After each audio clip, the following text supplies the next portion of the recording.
the standard approach has proven to fail. So that is a challenge for us, and it's a very clear challenge. So that whatever we do, it has to be another way.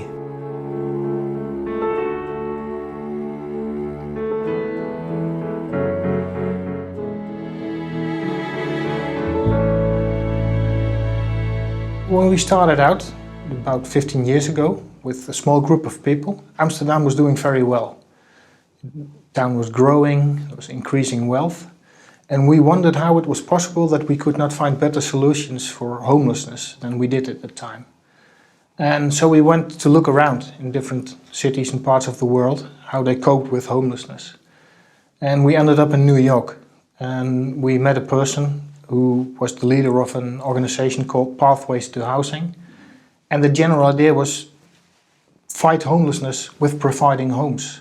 And when we saw Pathway to Housing in New York, we saw, it was impressive. We were impressed, it was a good thing to see, but it did not convince us totally. If you look at the problem of homelessness and the problem of addiction, that was like very visible on the street.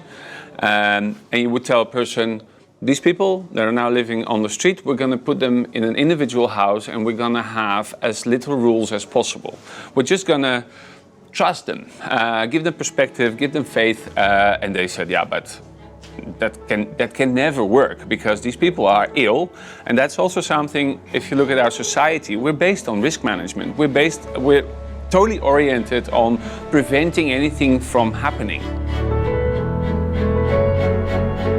Well, they were afraid that these people were just too damaged and that they experienced too many things in life and therefore they would not be able to function in society and that the society would have to pay the price of the non-functioning people.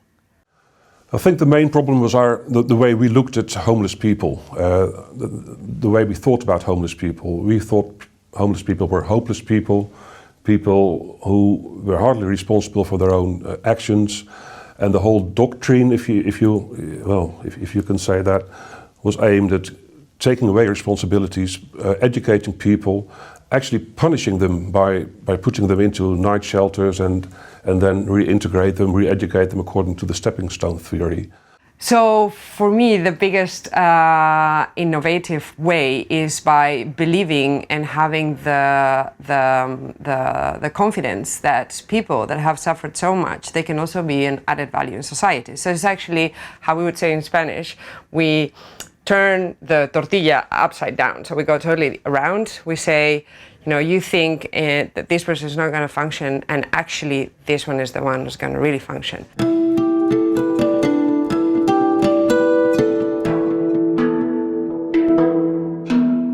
What we actually did was stop trying to prove it in theory, and we had just enough leverage to get it started in real life.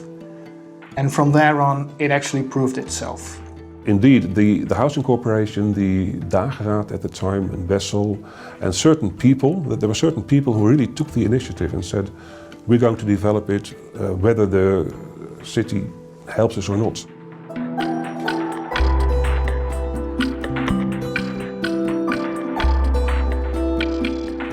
We made the deal that we would not start communicating about our project. We said, no, first we're gonna do it. We're gonna do it and we're not gonna communicate, because if it then goes bad, it will work against the model. So first see if it works, and if it then works, we start communicating. The first results were very good, because after a year, no one left the house. Just one who said, I don't want to live here anymore. I need to go to someplace else. Okay, that's your choice. What we especially did in the team is constantly inviting people working at the city council, sending movies about successes with clients, inviting them to their houses, having a drink with their houses.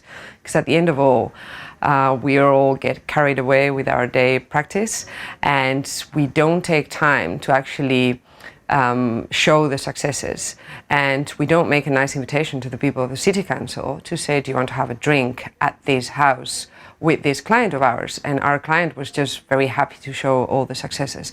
And by informing, communicating, inviting, integrating these people, little by little they started realizing that it could work.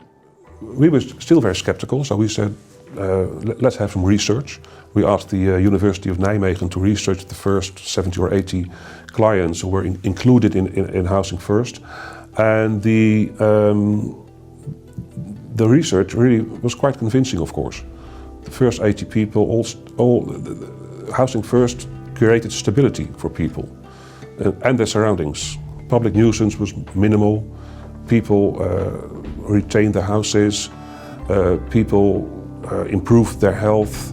So that they were very, very strong results, and that was an important moment for us. That was convincing.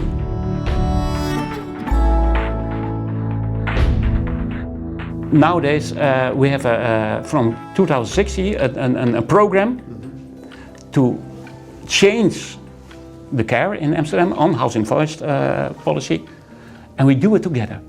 From a city council point of view, it's cheaper. In the long run, Housing First is cheaper than anything else. When you place someone in a 24-hour facility, it costs like 60,000 euro a year. Housing First is half that money, and I hope and believe in the long run it will be cheaper. People that were in the beginning were outcasts of society, did not fit in any program, did not fit in society, but did fit in the Housing First model.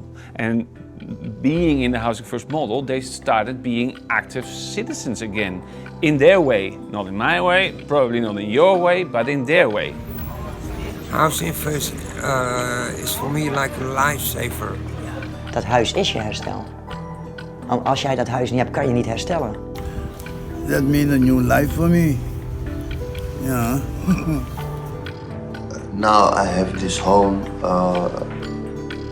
I found a normal life for myself, and that's why I'm very thankful for the chance that they give me.